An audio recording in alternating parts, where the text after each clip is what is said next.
है मेरे साथ विनोद अग्निहोत्री यहाँ पर मौजूद है। आप सब जानते हैं एक सीनियर जर्नलिस्ट है मेरे साथ। सीपी राय साहब मौजूद है जो कि समाजवादी पार्टी को रिप्रेजेंट कर रहे हैं। श्रीकांत जी है, मीडिया हेड है भारतीय जनता पार्टी के, मथुरा से आते हैं, उत्तर प्रदेश को बहुत अच्छी तरह से समझते हैं। और शरद प्रधान है जो आप सब जानते हैं एक सीनियर जर्नलिस्ट हैं, एनालिस्ट है, उत्तर प्रदेश की सियासत को बहुत वक्त से देख रहे हैं। मैं पहले विनोद अग्निहोत्री और शरद प्रधान के पास आऊंगा। अभी डिटेल्स नहीं है इस रिपोर्ट के, अटकलें ये लगाई जा रही है कि भाई समाजवादी पार्टी और बीजेपी दोनों के ऊपर क्या स्थिति बन सकती है। कमाल ने जो बात अपने पीस टू कैमरा में कही, बात तो बड़ी स्पष्ट है, ये एक सांप्रदायिक साजिश थी। और पहले उस वक्त भी हम लोगों ने तमाम कार्यक्रम किए, आपने हमने कार्यक्रम किए, तब भी ये कहा गया कि जब कांग्रेगेशंस हो रही थी, अनाउंस्ड कांग्रेगेशंस हो रही थी, जब लोगों को बता के इकट्ठा किया जा रहा था, तब प्रशासन क्या कर रहा था और सब तरह के नेताओं ने उसमें जबरदस्त तरीके से शिरकत की। देखिए विज्ञान, मैं पश्चिमी उत्तर प्रदेश में 3-3.5 साल रहा हूँ, नवभारत टाइम्स का ब्यूरो चीफ होकर के 87 में जी। और मैंने मेरठ का वो दंगा भी देखा था जो 3 महीने चला था। शहर में 3 महीने कर्फ्यू था जब मलियाना और हाशिमपुरा कांड हुए थे। मैं उस वक्त मेरठ में था। मैं पश्चिमी उत्तर प्रदेश की पूरे सामाजिक मनोस्थिति बहुत अच्छी तरह समझता हूँ। वहां शहरों में तो दंगे होते थे। 1987 का दंगा भी गाँव में नहीं पहुंचा था, जब 3 महीने मेरठ शहर जो है कर्फ्यू में था और मलियाना हाशिमपुरा जैसे कांड हुए, गांव में नहीं पहुंचा था। और गांव से बल्कि उल्टी धारा बही थी और महेंद्र सिंह टिकैत के नेतृत्व में भारतीय किसान यूनियन ने उस दंगों को रोका था और उनके उस पूरे इफेक्ट को खत्म किया था। वो एक लंबी कहानी है। इसमें क्या हुआ, मुजफ्फरनगर में एक छोटी सी घटना होती है उस गांव में, कवाल गांव में, और उसकी परिणति में एक युवक की हत्या होती है, उसके बाद मारपीट होती है, उसमें मारे जाते हैं, वो एक घटना होती है, एक लॉ एंड ऑर्डर का मसला होता है। उसके बाद जो राजनीतिक दल हैं, चाहे वो शासन वाले दल हो या विपक्ष के दल हो, उनकी भूमिका उसको शांत करने के बजाय आग में घी डालने वाली होती है। महापंचायतें होती हैं, उनमें बड़े बड़े नामी स्वनामधन्य पार्टियों के स्वनामधन्य विधायक और नेता शिरकत करते हैं, सभी पार्टियों के, बजाय उस आग को ठंडा जैसे कवाल की रिपोर्ट ने कहा, उसमें वीडियोस दिखाए जाते हैं, उसमें भाषणबाजी होती है, भड़काया जाता है और कोशिश की जाती है कि उसको पोलराइज किया जाए, हिंदू मुसलमान, जाट मुसलमान बना करके, और बाकायदा किया जाता है। और उसके बाद वो दंगा चलता है, गांव में फैलता है, और गांव में जब दंगा होता है तो रोकना प्रशासन के लिए बहुत टेढ़ी चीज होता है। 47 में गांव में दंगा हुआ था। जी सही बात। तो गांव में, शहर का दंगा आप कंट्रोल कर सकते हैं law and order point of view से, लेकिन गांव का दंगा रोकना बहुत मुश्किल होता है। पूरे गांव में आप मिलिट्री पुलिस, लेकिन प्रशासन की जिम्मेदारी होती है। और जिस तरह से, और उसके बाद जब आप डीएम एसएसपी को एकदम से हटा देते हैं, नया डीएम एसएसपी आता है तो उसको समझने में 15 दिन लग जाते हैं, तो बहुत सारी कॉम्प्लिकेशंस हो जाते हैं। लेकिन सबसे गैर जिम्मेदाराना रवैया जो रहा है वो राजनीतिक दलों का रहा है इस मामले में, सत्ताधारी राजनीतिक दल और विपक्ष, और फिर बाकायदा चुनाव में उसकी फसल भी काटी गई। और जिन लोगों पे आरोप थे उनको सम्मानित किया गया बाकायदा पब्लिक मीटिंग्स में, सबके सामने है। तो कुल मिलाकर के बजाय आग में पानी डालने के, दंगा आग में घी डालने का काम हुआ है। शरद प्रधान, आप भी ये बात मानते हैं कि बजाय आग पर पानी डालने के आग में घी डालने का काम हुआ? बिल्कुल ये हुआ, लेकिन देखिए शुरुआत जो है वो एक नॉर्मल वायलेंस की तरीके से हुई। देखिए उत्तर प्रदेश का जो पश्चिम का इलाका है उसको वाइल्ड वेस्ट कहते हैं हम लोग, कि जहां पे हर आपस में लोग स्कोर सेटल कर लेते हैं। उसने इसको मारा, इसने उसको मारा, मामला खत्म हो गया।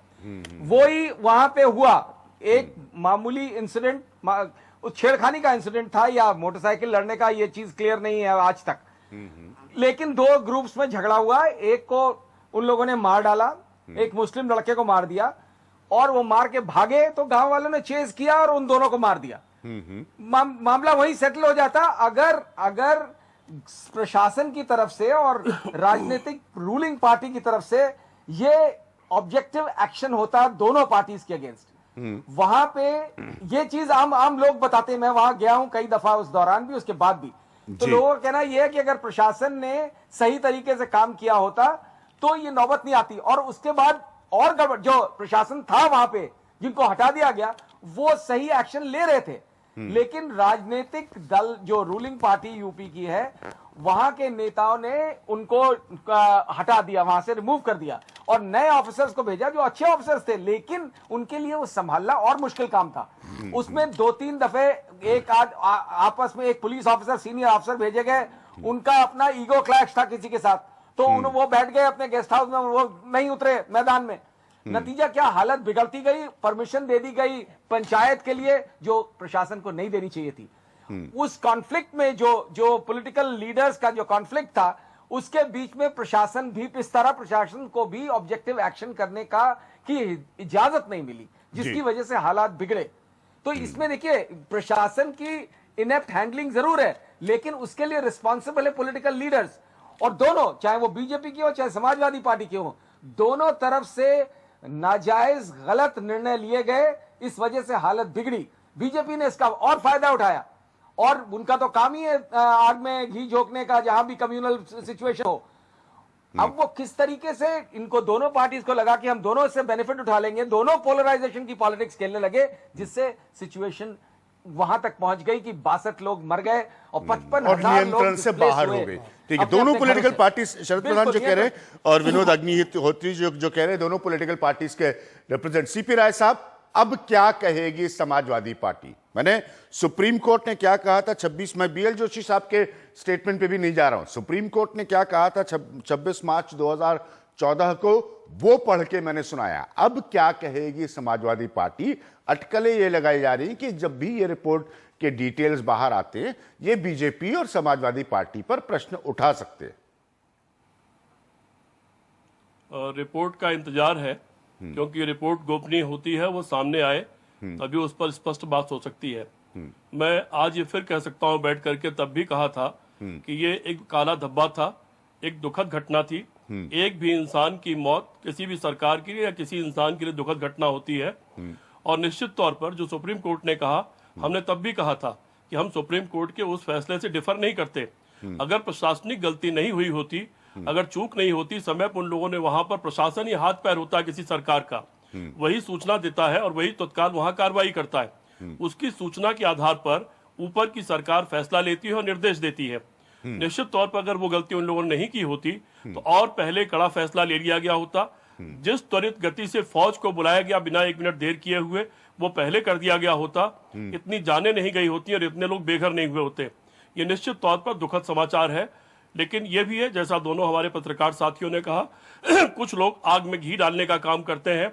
उस वक्त 2 सीडी चली और 2 तरह के फेसबुक और ट्विटर वगैरह पर पॉलिटिकल क्लास पर उत्तर प्रदेश की सियासत के आरोप है। कुछ लोग नहीं, सब लोग। आप दुखद तो कितनी बार आप दोहरा रहे हैं सीपी राय साहब, दुखद से कहीं ज्यादा ये गंभीरता, इसने पॉलिटिकल माहौल को उत्तर प्रदेश में पोलराइज किया। अभिज्ञान जी, मैं अपनी बात पूरी कर लूं। मैंने तो वहीं से शुरू किया। हाँ। मैं कहीं गलत चीज का पक्ष नहीं लेता हूं।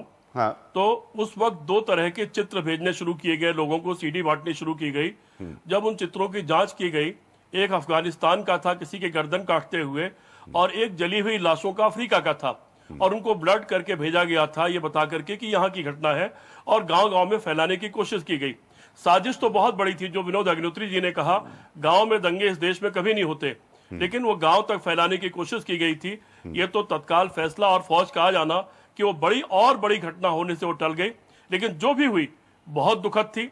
उसमें सरकार का जो रोल हो सकता था, सरकार जो कर सकती थी, सरकार ने वो किया। और अभी हमको, और इसीलिए नियत सरकार ने जो किया नहीं, क्या सरकार आज शर्मसार है अपने रोल को लेकर? क्या सरकार आज शर्मसार है?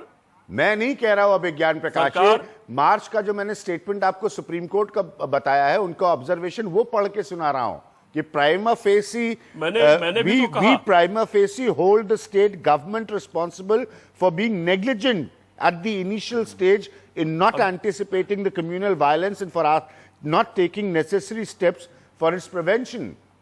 क्या आप आज अपने आप को शर्मसार मानते हैं? गवर्नमेंट, उत्तर प्रदेश की सरकार, समाजवादी पार्टी की सरकार, मेरा प्रश्न ये है। मैं पूरा समय उसके बाद श्रीकांत जी को मैंने उससे कहा, आपने, हाँ, मैंने उसको डिफर कहा किया। मैंने कहा अगर प्रशासनिक चूक नहीं हुई होती तो इतनी बड़ी गलती नहीं होती। प्रशासनिक चूक के कारण इन लोगों को हटाना पड़ा था उस वक्त, जिसका बाद में कह रहे हैं कि वो लोग क्यों हटाए गए। उन लोगों ने गलती की थी, इसलिए उनको हटाना पड़ा। उत्तर प्रदेश की सरकार जिम्मेदार है, हाँ या नहीं? और उसका हम सबको, इस प्रशासनिक चूक के लिए उत्तर प्रदेश की सरकार जिम्मेदार है, हाँ या नहीं? बस इतना बताइए। आप ये मान रहे हैं ना प्रशासनिक चूक हुई? प्रशासनिक चूक के लिए प्रशासन का वो तंत्र जिम्मेदार है, और सरकार को जब सूचना मिल गई, सरकार ने अपना काम किया। प्रशासन का वो तंत्र का सरकार से बाहर काम करता है। एक मिनट, मैं शशिकांत जी को लूंगा। विनोद जी, आप भी कुछ कहना चाह रहे हैं, मैं जानता हूं, क्योंकि आप लोग ऐसे प्रशासन का वो तंत्र वो तंत्र क्या पड़ोसी राज्य ने अपॉइंट करा किया था क्या वो तंत्र?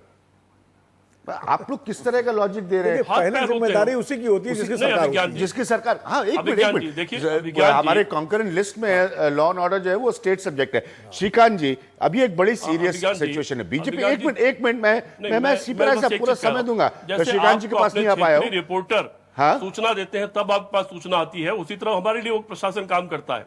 ठीक है, लेकिन प्रशासन जो है वो सरकार के तहत काम करता है। आप ये मत कह के निकल जाने की कोशिश करिए कि वो प्रशासन नहीं होता, खाली ये प्रशासन होता है जब आपकी सरकार होती है। फर्क ये हम बड़ा, निकलने की कोशिश नहीं कर रहे। जी हाँ, ये बहुत स्पष्ट फर्क है। उसके डायरेक्शन जो पे जो करता है बीजेपी अभिज्ञान, पर, उसके एक मिनट डायरेक्शन पे, श्रीकांत जी यहाँ को पे लाना political चाहूंगा। लीडर के डायरेक्शन हाँ, पे। शरद प्रधान जी, श्रीकांत जी, बीजेपी पर पॉलिटिकल चार्ज तब भी पोलराइजेशन का लगा।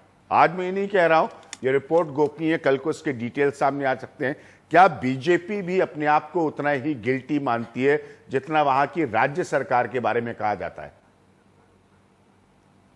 अभिज्ञान जी, मैं आपको स्पष्ट कर दूं जी। कि अभी तक मीडिया में जो इस रिपोर्ट की जो अब तक की जानकारियां आई हैं, जो भी बिंदु आए हैं, उन सभी बिंदुओं को लेकर हम इस रिपोर्ट को खारिज करते हैं।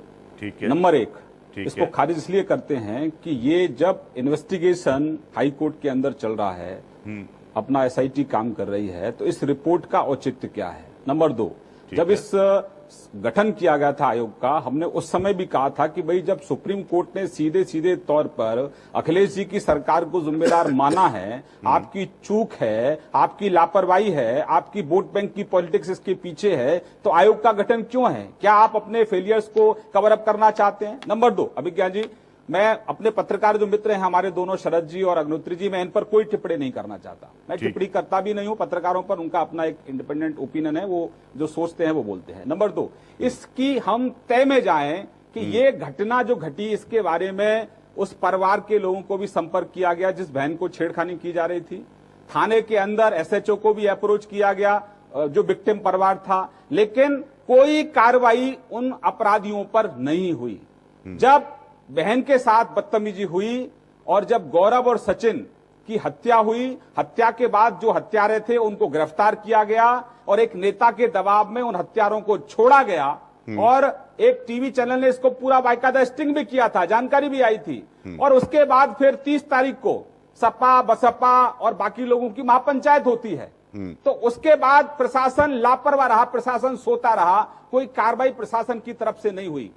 छेड़छाड़ की घटना सबक लेते हैं अगर कहीं कोई दंगा होता है तो, लेकिन श्रीमान अखिलेश जी की सरकार ने आज तक कोई सबक नहीं लिया है। आज भी उत्तर प्रदेश में कानून का राज नहीं है। लेकिन वहाँ श्रीकांत अपराधियों जी, को खुला बीजेपी बड़े संरक्षण है। कन्वीनियंस मैं से कुछ जो आंकड़े कह रही है आपको कि आप- देना चाहता हूं, आप क्योंकि इस आपके रिपोर्ट चैनल को पर खारिज आंकड़ों का करते बहुत हैं। महत्व होता है। बीजेपी मैं आंकड़े देना अपना चाहता हूं कि आज स्टैंड, भी श्रीकांत जी विधानसभा बड़े में आंकड़े कन्वीनियंस आए से हैं, ले रही है सपा कि आप सरकार इस के रिपोर्ट को आंकड़ों में खारिज करते हैं। 25 ऐसी अभिज्ञान जी घटना है तुमने जहां उसके पुलिस बाद के इस सभा को संरक्षण में संबोधित महिलाओं किया। के साथ बदतमीजी हुई। अभिज्ञान 100 ऐसी जी- घटनाएं जहां कस्टडी के अंदर महिलाओं के साथ बदतमीजी हुई। अभिज्ञान जी, एक सेकंड, बस एक सेकंड। हाँ। और 600 से ज्यादा ऐसी घटनाएं हैं जहां सपा के लोगों ने पुलिस वालों की पिटाई की। अभी भी कोई सबक सपा सरकार ने उस दंगे से नहीं लिया है। ये मात्र लीपापोती है, अपने निकम्मेपन को छुपाने के लिए इस रिपोर्ट का सिर्फ वो एक तरीके से कवर अप कर रहे हैं, और इससे ज्यादा कुछ नहीं है। ठीक है, आप एक सेकंड, आप श्रीकांत जी बड़े कन्वीनियंस की बात कर रहे हैं। आप कह रहे हैं कि आप इस रिपोर्ट को मानेंगे ही नहीं, इसको सिरे से खारिज करते हैं, ये समाजवादी पार्टी की तरफ से कवर अप है। इससे क्या बीजेपी पर उठने वाले प्रश्न, बीजेपी और उनके चेहरों पर उठने वाले प्रश्न धुल जाएंगे? आप बताइए मुझे। चलिए, मैंने एक सेकंड के लिए मान लिया कि आप खारिज कर रहे हैं इस रिपोर्ट को। क्या बीजेपी और उसके चेहरों पर उठने वाले एक सभा में प्रश्न बाद धुल में जाएंगे? धमकी दी थी। एक कि मिनट, मुजफ्फरनगर सीपी राय साहब, बड़ा सीपी राय साहब, दो- उनको दो रिस्पॉन्ड उदाहरण करने दूंगा। दीजिए। मैं आप जब बोल रहे थे, मैंने श्रीकांत जी ने इंटरफेयर नहीं किया था। देखिए, जी, ये जो रिपोर्ट है ये पॉलिटिकली मोटिवेटेड है, और जो कार्रवाई हुई अखिलेश जी की सरकार से वो भी मोटिवेटिव थी। कि पॉलिटिकली मोटिवेटिव इसलिए थी कि इन्होंने हमारे नेताओं पर रासुका लगाया था। मैं आपको स्पष्ट कर दूं, रासुका लगाया था और उस रासुका को कोर्ट ने खारिज कर दिया।